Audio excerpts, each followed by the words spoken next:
Men's and women's basketball prep for major matchups this weekend. We'll prep both. This is Locked On UConn.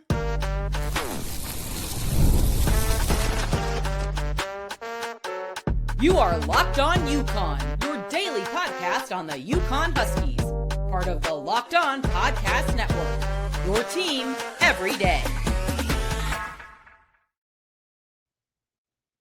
Happy Thursday, and welcome back to another episode of Locked On UConn. I'm Matt Sean-Visky, a two-time graduate of UConn, 10-year credentialed media member, and host of Locked On UConn, part of the Locked On Podcast Network, the number one sports podcast network in the world. Thank you for making this your first listen each and every single day. On today's show, we'll be joined by the voice of UConn women's basketball, Bob Joyce, to help preview Saturday's matchup against USC. Then we'll talk men's basketball, who hosts Texas on Friday night in Hartford. And finally, we'll talk about the departure of both offensive coordinator Gordon Sammis and defensive coordinator Matt Brock. Today's episode is brought to you by FanDuel. If you want to be right in the middle of the action this season, visit FanDuel.com and place your live NFL wagers all season long. And with that, let's bring in Bob Joyce, voice of the Huskies, and just made it to LA. Just did. Hi, Matt. How are you? So the Huskies come in on this one, 9-0 on the season, fresh off a 65-point win over Xavier. How would you characterize this season thus far? So far, so good. The depth is extraordinary on this team, which, knock on wood, we haven't had in a long, long time for various reasons. Still a very good team. And, boy, Sarah Strong's really good. Really good. I mean, she's taken her game to another level this season, and I can't even wait to see what she's going to look like 2 years from now. But Saturday could be a decent test. Strong backcourt for USC. It'll be interesting to see how they deal with the depth of UConn up front and just the depth in general. But it should be a fun game at the Galen Center. You go on the road, you never know. So I expect to be a fun atmosphere. It's supposed to be a whiteout here in Los Angeles on Saturday. So game on Saturday around 5:30 Eastern time. You jumped right into one of the topics I wanted to discuss, and that's Sarah Strong. Building off, obviously, a spectacular freshman season. Just what is she focused on from your eyes to take her game to another level? Well, she's in great shape. She's still very unselfish. I mean, she's going to lead this team in assists. That was my guarantee at the beginning of the year. I still believe that. And, I mean, she's, I think, first or second in assist-to-turnover ratio nationally. KK Arnold's a close top 5 area in that department. But Sarah's game has just gotten better overall. I mean, there isn't a weakness in her game. Her basketball IQ is off the charts. She sees things happening before they happen, which turns into phenomenal plays. I mean, she's got that Paige Becker's IQ in her. The softest hands I've ever seen. I mean, geez, if she played on the football team, she could catch anything. And she's active. Her hands are so active. If they kept the stat for tips, she'd have, I mean, potentially, forget triple doubles. She could do quad doubles or whatever, but the tips are there. I mean, she just has that entire package, and she's so aggressive defensively. She makes things happen there too with the tips and the steals and the blocks. I mean, she just fills up the stat sheet every game, and that's something that Gino expects from her every game, and she has delivered in every which way, shape, or form. With Paige no longer here, who have you seen step up as really the leaders of this team? Well, I think KK's done a really nice job running the point. I mean, she's got the keys to the car now, and that was one of the big questions coming in. How would she adapt and adjust? Now, yeah, her style is drastically different than what Paige was. Paige was so efficient on offense. KK is not quite there yet, but she's managing the game. She's making really good decisions. Against DePaul Sunday, 7 points, 7 assists, no turnovers. Couldn't ask for much better than that as far as running the offense goes, but she's still being very aggressive on defense, doing that. I mean, she's got 23 steals on the season. Still has to work on her three-point shot a little more, but you know, with all the other weapons they have from long distance, it's not vital that KK has it, but she needs to have a little bit of that because otherwise it's 4-on-5 as far as Gino says. Azzy's become a much better leader this year. Sarah's been doing a great job being vocal. Ashlyn Shade too, and it's that core group right there, along with some really good young talent. I mean, Blanca Quinones is a fabulous, fabulous freshman. So raw, but so much talent, and we've seen that.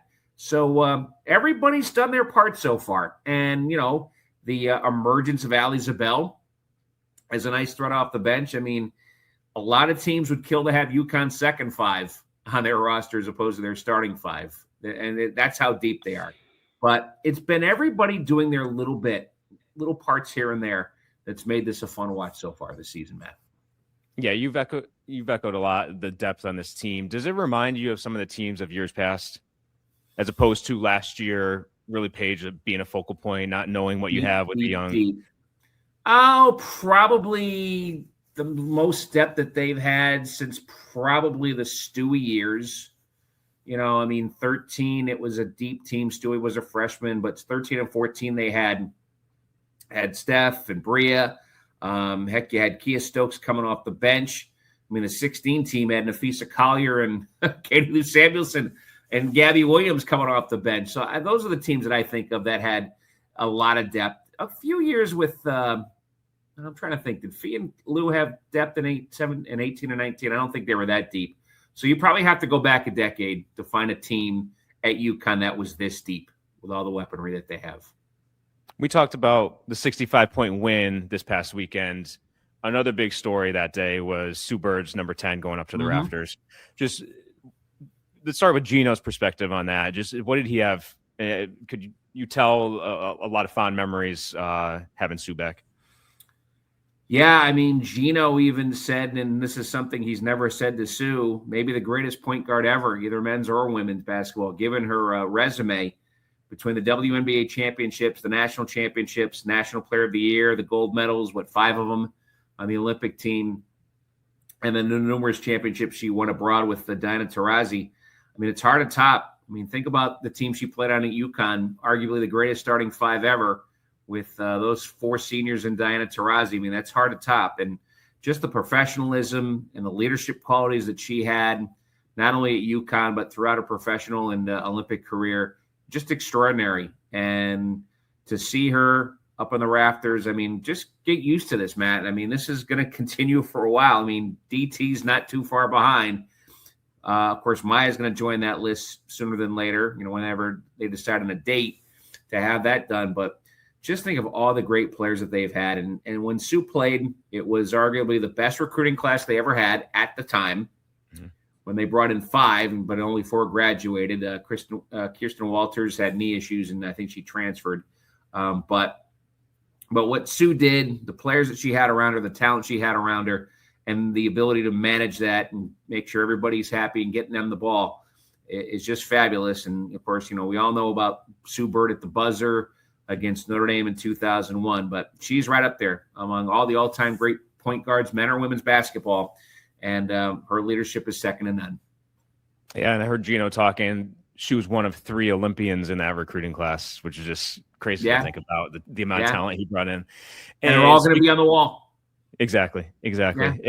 And many more to come. Wait a minute. You're talking about Asia Jones, too. That's right. She played 1 year. So, yeah. There's going to be 4 Olympians. There's 4 Olympians on that from that 2002 team. Yeah. Crazy, isn't it? It is, yes. And Gino, 41 years at one university, like the longevity and the sustained success, we're never going to see anything like that ever again. And it's not coming to an end anytime soon. Unless you're breaking news here on the show. No. But I mean, look, as long as Sarah's here, he's not leaving. I mean, he's a lifer. I mean, I think we've established that he's a lifer. But the talent that he continues to bring in, yes, the end is sooner than later. We all know that. He's in year 2 of a 5-year deal. I would think he's here till Sarah's done, maybe a year or 2 after that. But as long as they keep winning, it's just been an incredible run. And he gets re-energized. And he's kind of relearning how to coach again with a full roster because he hasn't had that in a while. So that's still a challenge. But what he and CD have done over these 40-plus seasons is just extraordinary, especially the last 3 decades of what he's been able to do. And to maintain the level, Matt. I mean, The last 31 NCAA tournaments, they have been no worse than the Sweet 16. You know how hard it is to maintain? And all but 3 of those, they've been to the Elite 8. I mean, those are crazy numbers that, people can poo-poo UConn all they want, but you can't match the level of success. Over 3 decades to keep doing this, and they're going to be another threat to go to the Final Four. What have they been to, like 15 of the last 16 Final Fours? I mean, you can't match that. What they've done is absolutely extraordinary. I think the phrase is pursue excellence, pursue perfection to achieve excellence. And they've done that year in and year out, whether they have 5 healthy players or a full roster. I mean, there are just some years we've been to the Final Four. It's like, how the heck did they get here? But it's because Gino does such a great job in CD. They're the base of this whole thing. And they put this roster together. As you look ahead to this is the final question. As you look ahead to the rest of this season, is there an opportunity here to do something that matches some of the all-time great teams that have been here previously? Yeah, I think so. Look, the Big East is not as good as it has in recent years. I mean, UConn's dominated the Big East. I think they've only lost 3 games? 2 or 3 games since they've come back. Villanova, St. John's, I think. And I think that might be it. Not too many games in the Big East. And I don't think they're going to lose a Big East game this year. Maybe a road game. Somebody will give them a hard time on the road. But nobody at home. They've got Marquette coming up. They're pretty good. We'll see. They've got everybody back from last season. Iowa could give them a decent run in Brooklyn. Iowa just got beat up pretty good by Iowa State. That was a tie game at halftime, and Iowa State took over in the second half and really got it down defensively. But Iowa could be fun. There could be a lot of points scored in that game. They should beat Notre Dame. They should beat Tennessee at home. So, yeah, they could run the table, but they could also hit a speed bump along the way, especially in the NCAA tournament. But they're going to be right up there. Look, if they're not in Phoenix in April in the Final Four, it would be a huge disappointment. Could they run the table and win it again? Sure they could. But we'll see. That's why you play the games, right? That's exactly right. Well, Bob, appreciate you taking some time, especially after the long trip out west. And again, UConn, USC on Saturday. After the break, we'll be previewing UConn and Texas tomorrow night.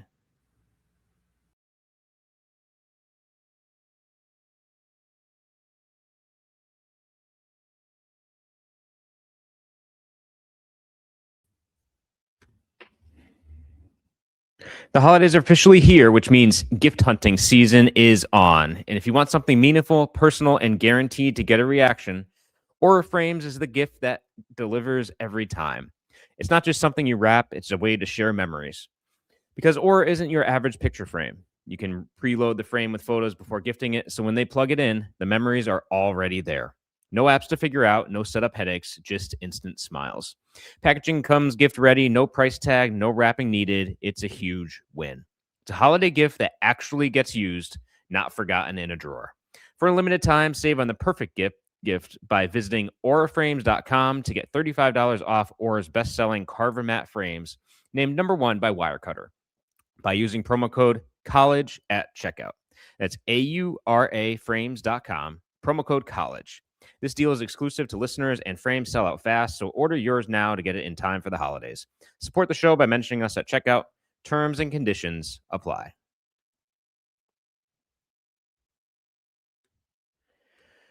All right, back in here at Locked On UConn. And we're switching gears to the men's side of the hardwood as the Huskies return to action Friday night at People's Bank Arena. It's really their final major out-of-conference test in Texas. Huskies come in winners of 5 straight and are 4-1 in the most difficult aspect of their schedule this season. On the flip side, the Longhorns are 7-3, with all 3 losses coming also to major opponents. Texas opened the year with a 15-point loss to Duke, and their second loss came to Arizona State and Bobby Hurley by 1 in the first round of the Maui Invitational. The most recent loss was by 19 to Virginia. For the Huskies, Sola Ball is seemingly broken out of that early season slump that he was on. Tuesday night, he led the Huskies with 19 points. But even after the game, Dan Hurley was talking about how this is not a 1 or 2 person team. It's really a very deep team. And it's echoed by the statistics. I mean, between 9 and 15 points, they have 6 guys that are averaging that. So on any given night, it could be 1, 2, or 3 players that are really producing for this team and really looking to put them over the top. So Solo's led the team in scoring in 3 of the last 4 games. But just like Dan Hurley said post-game against Florida, it's anybody's night. And as this team goes forward, it's very important that they keep getting production across the board. Health is a big factor. This is, as mentioned, the last big time out of conference game before Big East play. I think it's important that this team gets to experience a fully healthy roster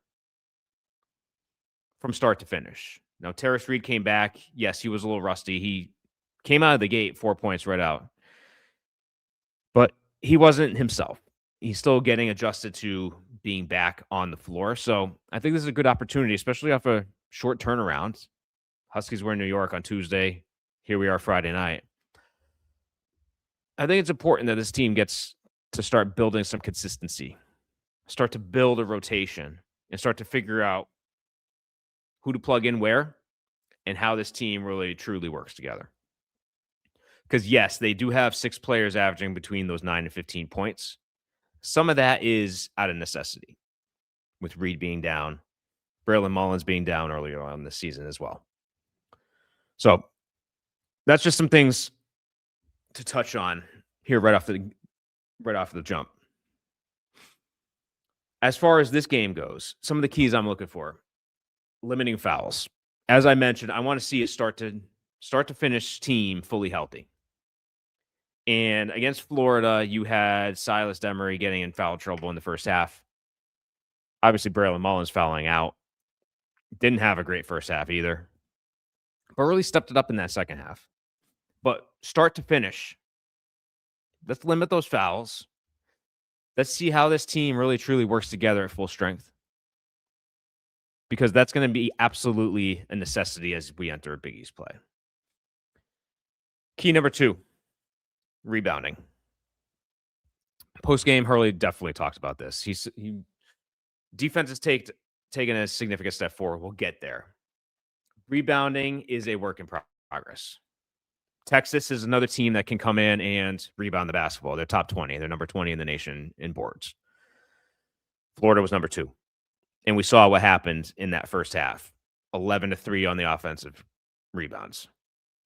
Hurley talked about that post-game as really the biggest concern he has on the year is how the Huskies are performing on the boards. Now, Terrace Reed being healthy and being himself again is going to certainly help. But it has been a spot that Hurley is even looking at of how can we improve this. They were minus 20 against Arizona in their 1 loss. And then what they did against Florida, able to get all those offensive rebounds. Hurley mentioned they want to limit opponents to 8 offensive boards a game. Florida got 16, so 2x. So how do the Huskies come back against Texas and really work on that aspect of their game? And then finally, Texas puts up 89 points per game. That's the third key.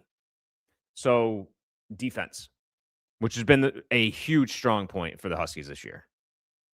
As opposed to what we know was a deficiency a year ago, they've really recovered and put that at the forefront of the focus for the season. And the players that they brought in, Silas Demery, longer. Braylon Mullins, when he comes in, he can play great defense too with his length. So it's going to be another test to see if the Huskies defense is truly where it should be. But again, Texas averages 89 a game. They've struggled more against some of the top end of their competition from a scoring perspective. They've really jacked up their points against some of the lesser competition that they have in their out of conference. But listen, I think it's any team that averages close to 90 a game, it's a challenge. So let's see how the Huskies react. Another thing post-game that Hurley talked about, maybe some of the players that aren't getting the most attention here. Braylon Mullins obviously is. And he talked about how it was such a good thing for Braylon Mullins. He called him a beast to be able to really, especially as a young kid, to shed that first half performance, which was terrible, and come back and, despite limited minutes with the fouls that he had, be a key cog in terms of how they pulled that game out. So that's one guy Hurley mentioned. Malachi Smith, the Euro on the break on that layup near the end against Florida. That was a key moment in that game. But I think he started to settle down. Early in the season, I think the Huskies were hoping to get more from him. But I think Hurley had the confidence that Malachi was going to step up as the season went on. And we're starting to see that from him. And then the third player that Hurley talked about was Jaden Ross, who I talked about post-game coming off a Tuesday that I want to see him play a bit more. Hurley raved about him in his defense and what he's able to bring to the table. So he's been a key to why the Huskies have improved so much defensively. His length, his athleticism is certainly a key component to this Huskies team. So as we move forward, listen, defense is going to be key. We talked about that. Rebounding, how do they rebound? And can they stay fully healthy? Those are the three keys to tomorrow's game against Texas. And listen, Hurley talked about the crowd and the Huskies' performance to date in terms of, hey, this is the toughest out-of-conference schedule that they've had. They've been undermanned. They go to Kansas, not fully healthy, and come out with a win. He wants to see People's Bank Arena, the loudest, most energetic, passionate building this season, because he says this team deserves it. 8 o'clock, Friday night, national TV on Fox. 8 p.m. start. A chance to really, after work, get a couple in you and bring the noise on Friday. That's what Hurley's expecting. I think the Huskies fans are going to deliver. I think they recognize, and I think all of you recognize what this team has done, the improvements they've made, the overcoming of the injuries, winning at Kansas, taking care of business at MSG. Listen, this season has a chance to turn into something really special. I think it's due to the hard work and effort that these players are putting in and the improvements that have been made. Are there areas to work on? Yes. But they deserve the kind of crowd that Hurley's looking for on Friday night. So with that, on the other side of the break, we'll talk about the departure of both coordinators on the football side.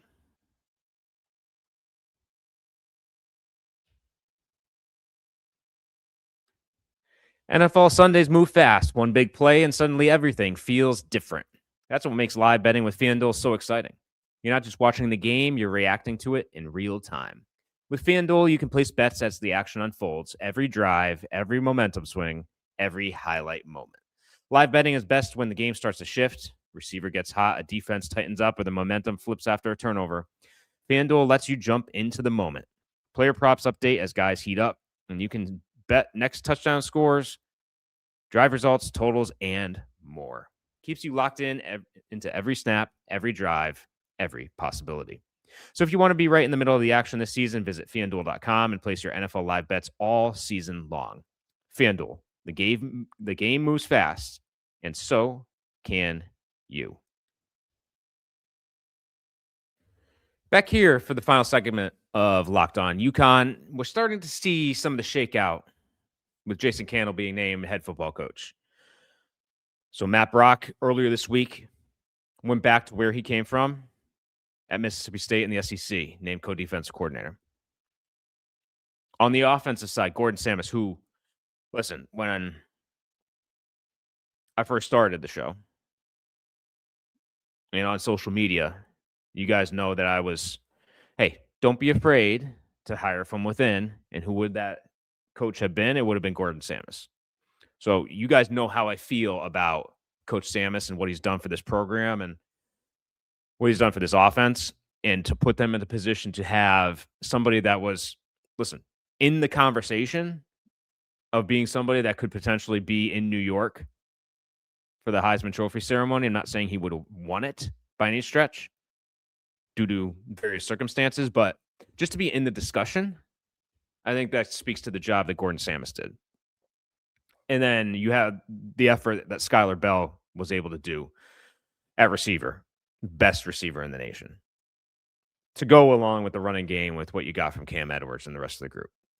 So Coach Sammis has been a godsend to this UConn football offense over the last 2 years. Put up record-breaking performance. They have a chance to win the most games they've ever won at the FBS level. And a lot of that credit, yes, goes to Jim Mora, but a lot of that credit, if this offense wasn't where it was over the last couple of years, you're not talking about 9 wins the last 2 seasons. So Coach Sammis, heading to TCU, is going to be the new offensive coordinator in the Big 12. It's a loss. We'll see if there's players that follow him down to Texas. We'll see if there's any players that follow Matt Brock to his system down at Mississippi State. So we're starting to see some movement here from the coaching staff. Who's coming? I think we're going to start to see after bowl season. I think there may be some leaks in terms of some staff members that are coming here to UConn from Toledo. But I think you're really going to see that after the bowl game and after bowl season. Now, on the defensive side, Candle's defense coordinator was hired at Syracuse. So with Matt Brock leaving, he's got to hire a whole new defensive staff. And who's going to be the leader of that unit? So as Jason Candle comes in here and tries to figure out that side of the ball, it won't be a 3-3-5, I could say that. But who's going to be overseeing this thing? What's the system? Listen, Candle's going to come in. You've heard some of the interviews over the last couple of days. Candle's going to turn the keys over to whoever's defense coordinator and let them run with it. It's their show. So this hire is going to be key. I think we all expected Matt Brock to be moving on. So let's see what Jason Candle's coming in and what his overall viewpoint is on the defensive side of the football strategically. And that will dictate who that coach is that comes in here to lead that unit. We'll talk much more UConn football as we move forward. We've seen some players say they're entering the transfer portal. I don't believe the portal officially opens until January. So, yes, we see who's going to be entering, but let's see how things play out here. We'll talk players later this week. I think today I want to focus on the coaching staff. 2 coordinators leave some holes. I think it was expected. I think it's also interesting Coach Sammis didn't follow Coach Mora to Colorado State. I think that speaks to the kind of coach Sammis is, that he's got opportunities in the P4. So we talked women's basketball. We talked men's basketball. We talked a little football. And we'll wrap it up tomorrow as the Huskies host Texas at People's Bank Arena. Tomorrow we'll look to get a preview from one of the writers here in the state. Give an inside look and a view from their perspective on what we should expect with Texas coming in. So as we close, I just want to thank you, the listeners, for listening each and every single day as we bring this show back on. And listen, I'm open to feedback. I want to hear from you guys on what do you like, what don't you like. I do like to keep this format of multiple sports each show. I know we're in the heart of basketball season. There's been some big news on the football side. It's why there's been a key focus there. But listen, I'm always open to feedback in terms of what you guys want to see. As we move forward, there's going to be a whole heck of a lot more basketball coverage here, especially on the men's side, especially on the women's side. We're entering Big East play.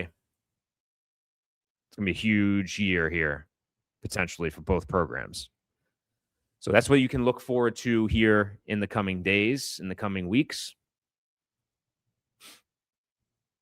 But for today, thank you for listening. And for a second listen, check out Locked On Sports Today, hosted by Peter Bukowski, part of the Locked On Podcast Network. Your team every day. And as always, Go Huskies.